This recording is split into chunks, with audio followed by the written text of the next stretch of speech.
2023 marquera le centième anniversaire de naissance de Jean-Paul Riopel, décédé en 2002, et le 75e anniversaire du refus global. Pour l'occasion, le Musée des beaux-arts de Mont-Saint-Hilaire organise plusieurs événements, dont une petite exposition consacrée aux peintres à partir du 8 octobre 2022. Vous y retrouverez certains documents et une quinzaine d'œuvres, je vous dirais principalement des lithographies, gravures à l'eau forte et quelques sculptures, principalement des années 60 et 70. Puis à l'été suivant, du 24 juin à la fin septembre 2023, l'institution organisera une nouvelle exposition portant sur les automatistes. Et tout au long de ces expositions commémoratives, je vous présenterai des capsules vidéo présentant les différents artistes mis en lumière. Comprenant donc une mini-série sur Riopel, dont les épisodes seront diffusés périodiquement au cours de la prochaine année. Cette première capsule, aujourd'hui, donc, aborde les débuts de cet artiste polyvalent qui a connu une évolution remarquable au cours de sa carrière, qui s'échelonne quand même sur 50 ans. Donc, des premières œuvres figuratives des années 40 jusqu'à l'ambitieux hommage à Rosa Luxembourg de 1992, nous verrons comment Henri Opel a su tracer sa voie en se frottant au passage à trois moments forts particuliers de l'histoire de l'art international, soit l'automatisme québécois, l'abstraction lyrique française et l'expressionnisme abstrait américain. C'est donc un parcours foisonnant, hein, à découvrir sur l'un des plus grands artistes de chez nous. Jean-Paul Riopel est né le 7 octobre 1923 à Montréal. Son père Léopold est charpentier de formation et s'est enrichi dans l'immobilier et la construction.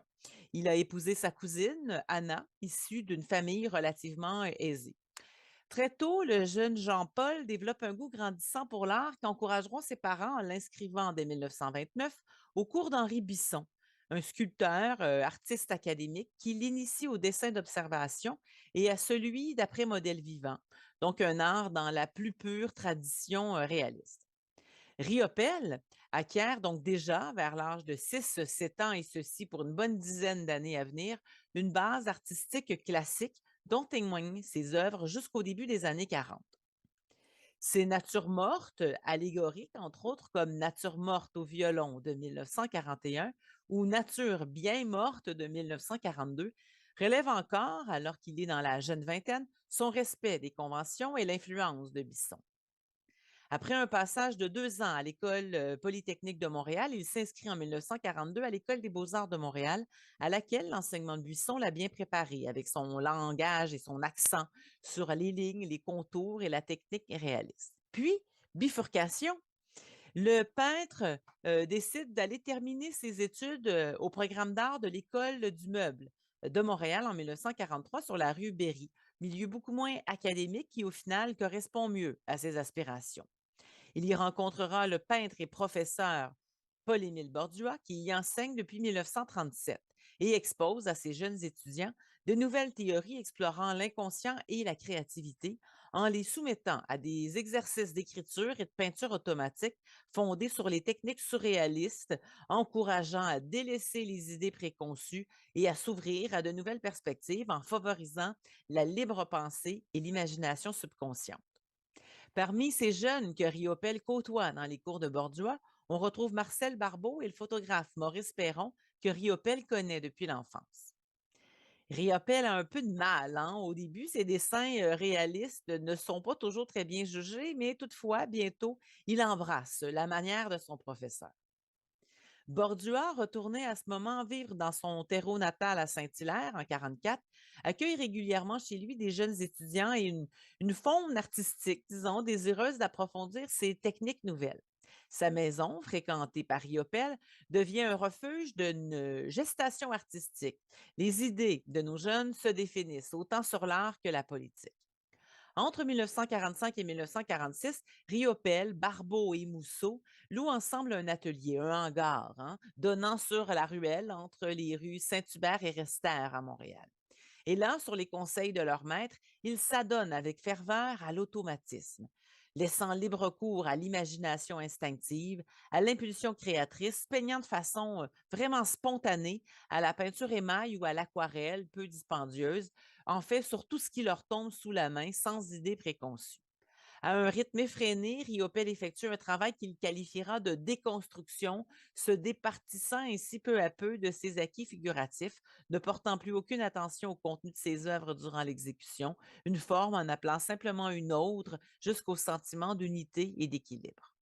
À cette époque, nombre de ses œuvres se caractérisent par des touches colorées, comme on le voit, réparties sur toute la surface, qui se trouvent sillonnées parfois de traces et de coulures, ce qui suggère la rapidité de l'exécution et l'absence de contrôle rationnel.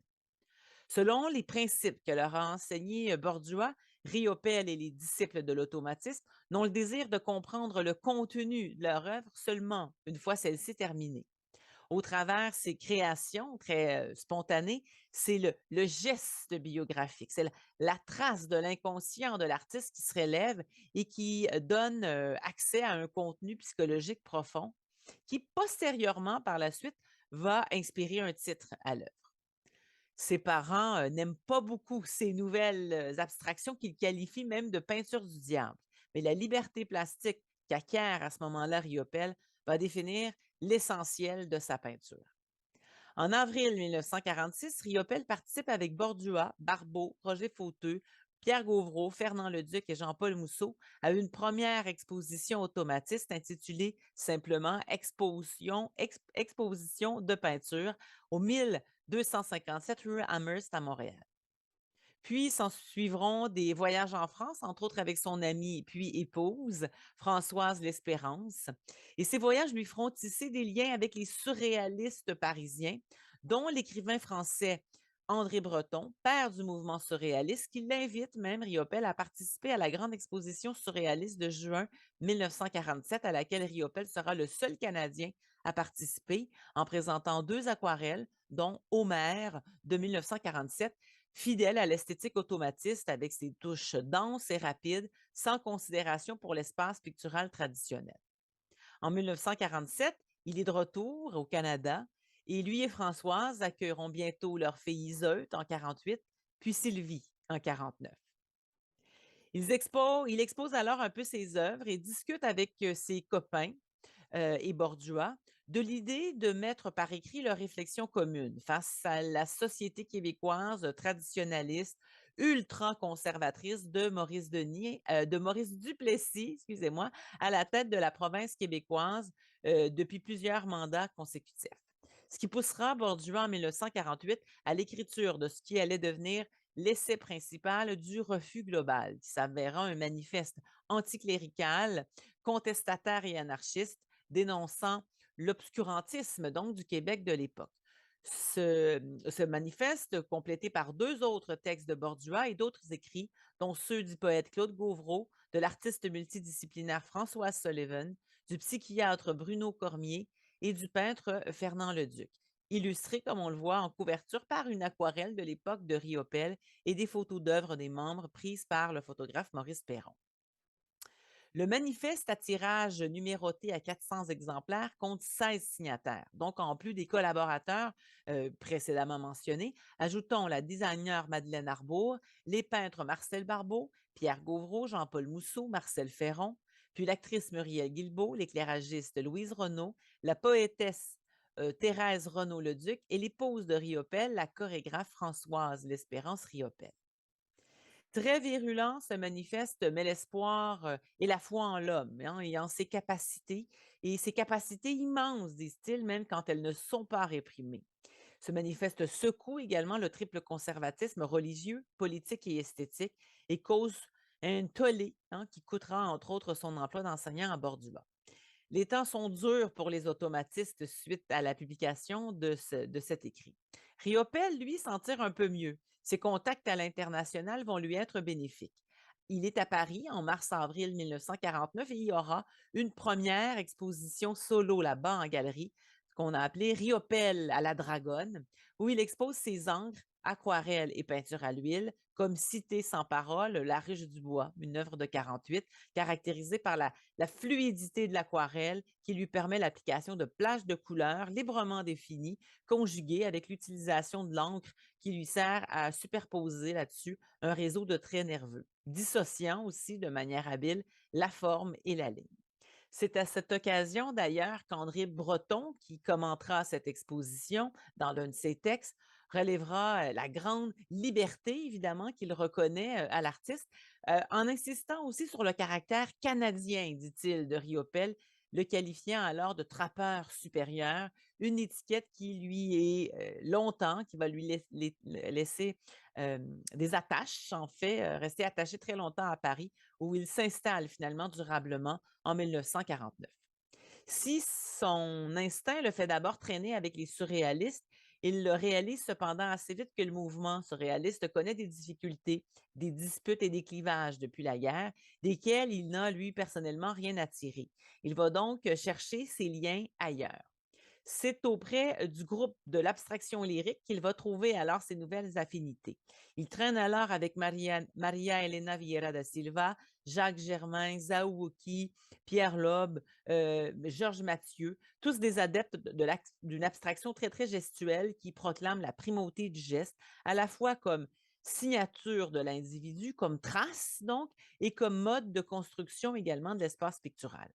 En 1951, le peintre Georges Mathieu, souvent considéré comme le chef de file de ce mouvement, organise d'ailleurs une exposition à caractère international appelée Véhémence confrontée, qui réunit les diverses tendances de l'art contemporain d'alors, comme celles de Jackson Pollock, William de Kooning et bien sûr Riopelle.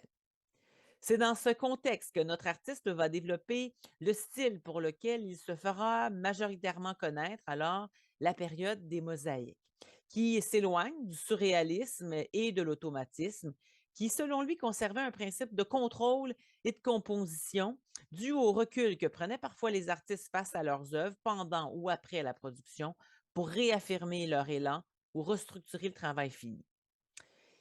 Cela contrarie un peu Riopelle, qui est en quête d'un art qui se veut une ouverture totale. Et pour lui, dorénavant, seul pourra être fécond un hasard total. C'est ainsi que dans les années 50, il en vient à la production de toiles comme La Roue, hein, le Cold Dog Indian Summer, où il abandonne même le pinceau au profit du couteau à palette qui lui sert à pratiquement sculpter la matière, montrant du coup les possibilités expressives de cet outil. La spatule écrase par petites touches juxtaposées la couleur pure sortie du tube, donnant à penser au tesser d'une mosaïque, comme cet art pratiqué par les Byzantins du 5e au 15e siècle. Riopelle tient là quelque chose hein, qui, tout en l'éloignant en tout point de sa première formation classique, cette nouvelle manière-là lui fait prendre ses distances par rapport à l'automatisme de Borduas, sans pour autant le noyer anonymement dans le bassin de l'abstraction lyrique parisienne.